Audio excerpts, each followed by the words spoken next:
دیکھتے کیا ہوتا ہے آگے۔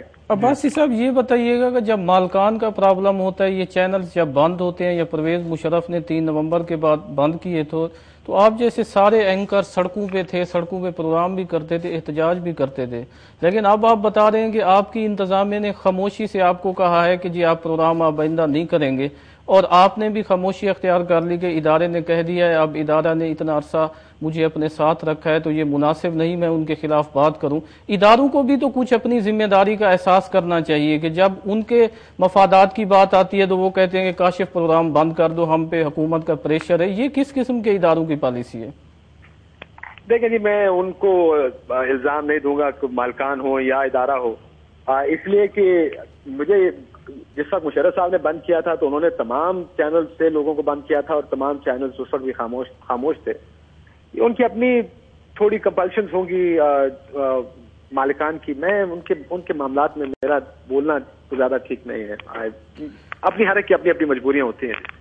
I shouldn't get into this۔ اچھا، پیپلز پارٹی کی طرف سے ایک آپ پہ یہ بھی ناراضگی کا اظہار کیا جاتا ہے کہ آپ نون لیگ والوں کو دبانے نہیں دیتے، اور جس طرح وہ کھل کے ان پہ تنقید کرنا چاہ رہے تھے تو آپ درمیان میں بطور اینکر انہیں روک لیتے تھے، وہ ان کو اس طرح آج سنا نہیں سکتے تھے جس طرح وہ سنانے کا ارادہ رکھتے ہوتے ہیں۔ جی، پیپلز پارٹی حکومت میں، حکومت تو کچھ بھی کہنا چاہے کہہ سکتی ہے۔ صاف سی میرا اپنا ایک نقطہ نظر ہے سارے معاملے پر۔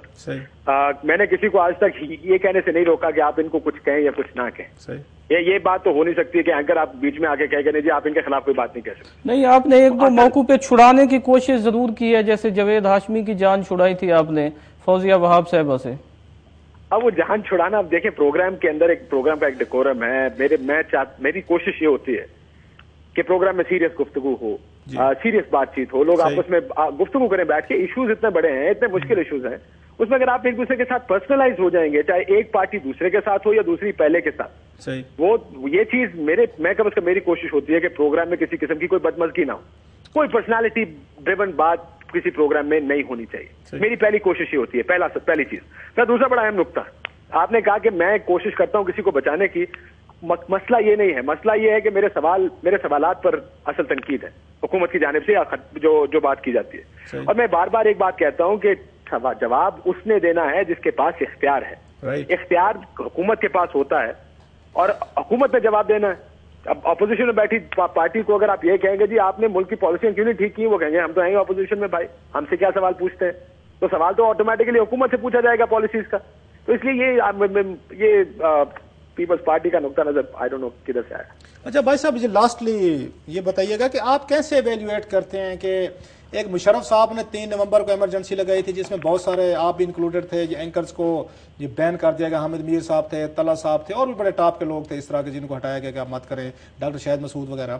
آج پھر آپ کے کیس میں کم از کم پھر ایک طرح کا میں سمجھتا ہوں 3 نومبر 2007 والی سچویشن ہے یہ۔ اب دونوں کو کیسے آپ ان کو ایویلیویٹ کریں گے کہ جو سٹیپس مشرف نے لیے تھے، جو سٹیپس آج آپ کے خلاف لیے جا رہے ہیں، اور مجھے دکھ اس چیز کا ہو رہا ہے کہ مشرف کو تو سب لوگوں نے کنڈم کیا تھا، لیکن جو آج آپ کے ساتھ کیا گیا اس پہ تو کہیں سے کوئی آواز نہیں آ رہی، کوئی بندہ بات نہیں کر رہا، پولیٹیکل فورسز نہیں کر رہی، میڈیا نہیں کر رہا، آپ کے کولیگز ہیں جب ہم لوگ ہیں ہم ایجیٹیٹ نہیں کر رہے، تو آپ اس فینامنا کو کیسے آپ اس کو ایکسپلین کریں گے دونوں کو؟ لیکن دونوں میں فرق تو بہت ہے۔ ایک فرق تھا جو مشرف صاحب کا دور تھا، ایک ڈکٹیٹر کے خلاف ایک کھلی لڑائی بھی کہہ سکتے ہیں آپ چل رہی تھی، لائرز موومنٹ تھی اور جو بھی معاملات اس وقت ہوئے، تو وہ کچھ اور دور تھا۔ یہ تو جمہوری حکومت کا دور ہے، اس میں ایسے معاملات ہونے نہیں چاہیے۔ تنقید کھلے دل سے برداشت کرنی چاہیے۔ اگر کوئی آپ پر تنقید کرتا ہے تو سنیں، شاید وہ کچھ ٹھیک بات کر رہا، صحیح کہہ رہے ہیں۔ اگر غلط بھی کر رہا ہے تو اگر آپ کے ساتھ 50 لوگ بیٹھے، 15 20 50 60 چینل اس وقت پاکستان میں کھلے ہیں، تو ایک آدمی اگر غلط بات بھی کر رہا ہے تو بہت سے لوگ ٹھیک بات بھی کر رہے ہوں گے، تو یہ تو چلتا ہے۔